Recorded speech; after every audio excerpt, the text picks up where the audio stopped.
Today we are talking about another one of the final bosses in combat. This is one of the ones where if they're in combat, the party's kind of won. At least at the point where they should be encountering them. When you're dealing with big spellcasters, where that's really their only shtick, there's a bit of a jump. So your party from level 5 to maybe 8 are not going to be able to deal with an Archmage. They just have too many tricks up their sleeve. The moment they hit like 9 or 10, they'll be able to kill them in a round because they'll have countermeasures on countermeasures on countermeasures. And these are one of them. When they encounter them, because again, Waterdeep Dragon Heist can go way beyond 5th level, did a video about that. When they're encountered, it's either going to be, party's going to die, or both of them are going to die. So we're talking about Amalia and Victoro here, who are both big spellcasters. Amalia 9th level. Victoro is a 15th level spellcaster. So yeah, both of them big deals, but after a bit, not so much. Especially with the rest of their stats. So first off, I'd like to say that both of these would not try and get in a fight whatsoever. Similar to how the Xanathar works, they are kind of written so that combat is unlikely to happen with them, and if it does, then there's countermeasures and the like. I think if the party stumble upon Amalia or Victoro at too early of a level, I would say one of the solutions would be to simply have them flee and have a bunch of either devils, if they're not hiding it from the party, or guards deal with them, just so that it's an excuse for them not to be in the combat.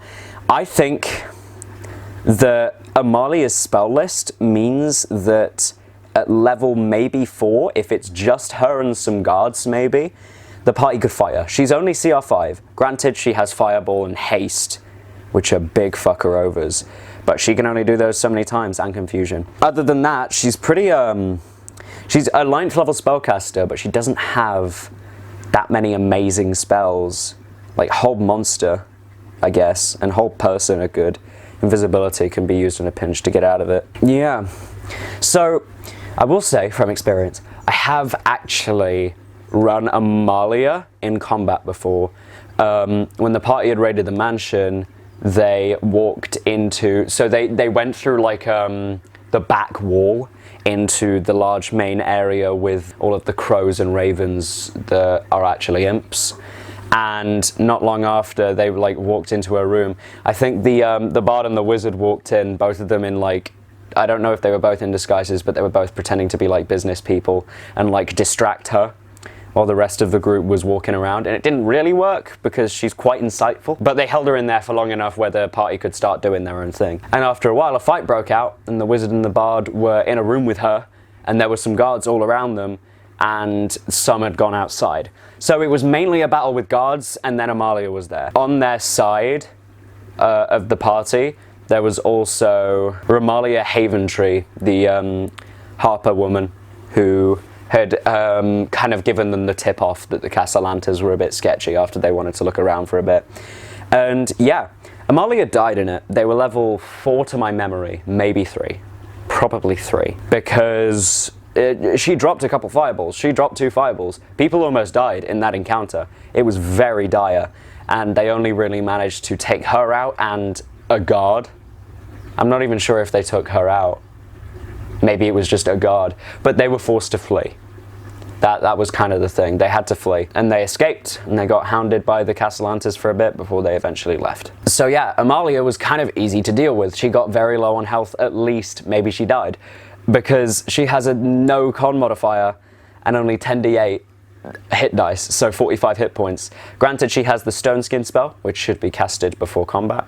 And should kind of be always up, because I believe it lasts for an hour and costs a lot of money, but she's willing to do that if she feels like her life is in any way threatened. So, in terms of how she would work, running. First point of order for Amalia is to get the hell out.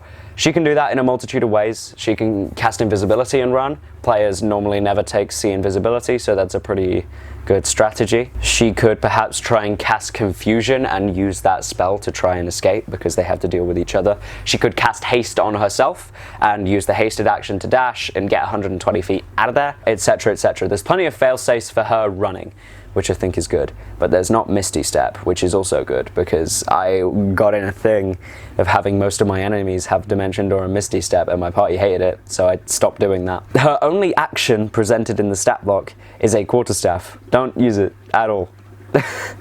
If she's in melee with someone, she's fucked up. She actually doesn't have a damaging cantrip, so she's going to be spamming magic missile like nobody's business if she can't fireball without killing some of her own. So yeah, that's how I'd run her. As a reference as well, if Amalia or Victoro are being fought, they should be being fought in their own house, because they can use that for a number of different things. So yeah, it's their playing field, it's their home turf. They will have plenty of devils lying around and people lying around that they can use to fuck up some people trying to fuck them up. Let's move on to big boy Victoro, shall we? Who I probably have to talk a little bit more about, because he is kind of a bit powerful, just a little bit, just a little. So Victoro is a bit different. He has good constitution. His stats are just much better all around. He is basically the Chad version of Amalia and a cleric, and he has magic items coming out his ass, and it's great. It's very cool. He's CR 10. He's going to be difficult to deal with for most parties, and his spell list is not as pushovery as Amalia, in all honesty. He has so many spells prepared, I don't know what to tell you here. He also has a Cloak of Shadows ability where he can turn invisible, and every 9 days he can summon a Barb Devil that acts on his turn and remains for 1 minute until Victoro dies, until he dismisses it as an action. He doesn't mess around at all. With 97 hit points to boot, and a better AC of 15 just passively due to Glamored Studded Leather, he is going to be a bit stronger. I would recommend, if you are going to run the Cassalanters as a combat encounter, have Amalia and Victoro both be like the centerpieces. Both of them are there, because they can pretty well complement each other due to various spell lists and Victoro being able to actually take a hit or two. And yeah, let's dive into what he does, because this might take a bit more. So to start off with, he has special equipment, which is the game's way of saying he has magic items. He has 3 of them. A Ring of Protection, which gives him a +1 to AC and all saving throws, which are not accounted for in the stat block, but just know, for example, when he's made to make a charisma saving throw, just remember that he has an extra 1 on that. And the Glamored Studded Leather, I believe, is like armor that's a +1, it's a +1 studded leather, and you can kind of make it look like whatever you want, so he makes it look like he doesn't have armor on. And he also has a Rod of Rulership, which is also pretty rare. You can basically charm an entire crowd of 120 people, no limit on how many, and they need to make a wisdom saving throw or they're charmed for 8 hours, and they regard you as their trusted leader, and unless you smack them, then they still regard you as it. That's a great magic item to create a plot point. Some guy walks into a town of commoners and just charms all of them, and only a few people manage to not be charmed, and like suddenly he's the leader. That sounds great. Also gets Fey Ancestry, so he has advantage on saving throws against being charmed, and magic cannot put him to sleep. Let's talk about his spells. This is where the meat of him is. So I've used a couple of these in the game passively. He's not been in combat yet, but he casted Earthquake into Waterdeep at one point because Amalia definitely died. She got killed out of combat by Ziraj because the party were members of the Zentarim, and then he threw a fit and casted Earthquake and almost killed Ziraj and took his arm out or something. And yeah, it was in the news and everything. It was great. Earthquake creates a massive earthquake localized. Says it in the name. Oh, Jesus Christ, he has so many spells. I'm just going to go over some of the important ones. No damage cantrips either, but he can stab people twice with a rapier for 10 damage on average. So, not bad. I like that. He has Charm Person, which is useful, as well as Command against parties. Disguised Self can be used for him to be in all sorts of different situations if you wanted him to. He could be anyone in the campaign. He could just walk up and do whatever. And Sanctuary, which is a really cheesy spell. Cast it on himself and then run. Right? Because if he's not casting another spell, he's good. He has Lesser Restoration. Mirror Image is good if he needs to get in the fray, because he can create duplicates of himself, and there's chances that when an attack tries to hit him, it hits one of the duplicates and stuff like that. Spiritual Weapon. He can upcast that to frickin' 4th and do 2d8 plus 3. His Wisdom isn't that good for saying he's a 15th level spellcaster. His Charisma is better. And it makes sense, you know? He's got Blink, which the party are gonna fucking hate. You just keep blinking in and out, as well as Dispel Magic. There's some plot stuff in here as well, so like he has the Magic Circle spell because he can trap people in it or keep the devils away from him, just in case they get a bit rowdy. Banishment, party hate it. Dimension Door, party will hate it. Banishment just says fuck you to that guy in particular. And Dimension Door says fuck out of here, that's where I'm going. And Polymorph. He could polymorph himself into any CR10 creature that he's seen. He could polymorph himself into the Chain Devil in the basement, or Barb Devil, or anything like that. Dominate Person. He could cast that a load of times as well, which is a worry. The party might end up having 1 or 2 people on Victoro's side, and that just fucks up the initiative. Flame Strike, which is fireball, but worse. Modify Memory is great for like a plot point for players. If they like stumble in on his room and he's just like, hold on, you were never here.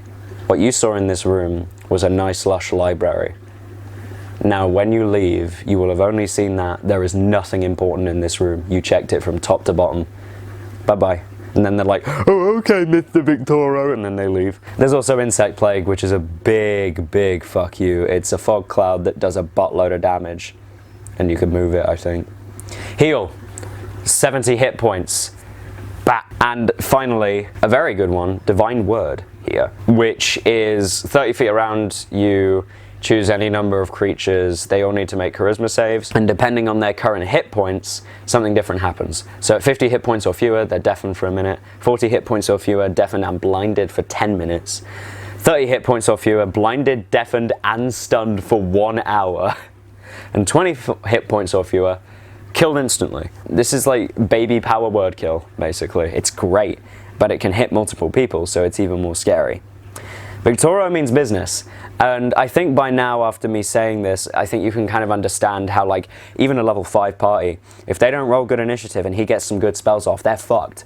But level 9 or 10, they're going to have a lot of fail-safes for that sort of stuff. Engaging in direct combat with Victoro is a little sticky, especially since he's likely to have minions with them. Both Amalia and Victoro should, otherwise they're not exactly being played correctly, and they're just going to get outranked by the initiative, because they are the, apart from Manshoon, the only villains that don't have legendary actions. Jarlaxle and the Xanathar do. But being primary spellcasters and having minions at their side is more than enough to constitute a better, you know, I don't know what I was saying.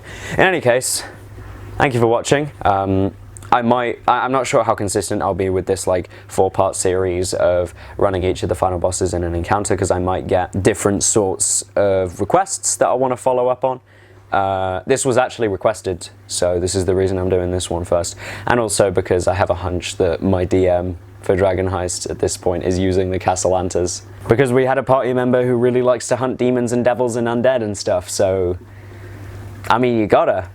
In any case, thank you for watching. Make sure that you like so that we know that you liked it, and subscribe and hit the bell so that you know when we make the video. We have a Discord that you can join, which is in the description, and you can also comment and tell me what you think and stuff. I reply to pretty much all of them. So yeah, thank you very much for watching. Bye. Oh, I'm doing that.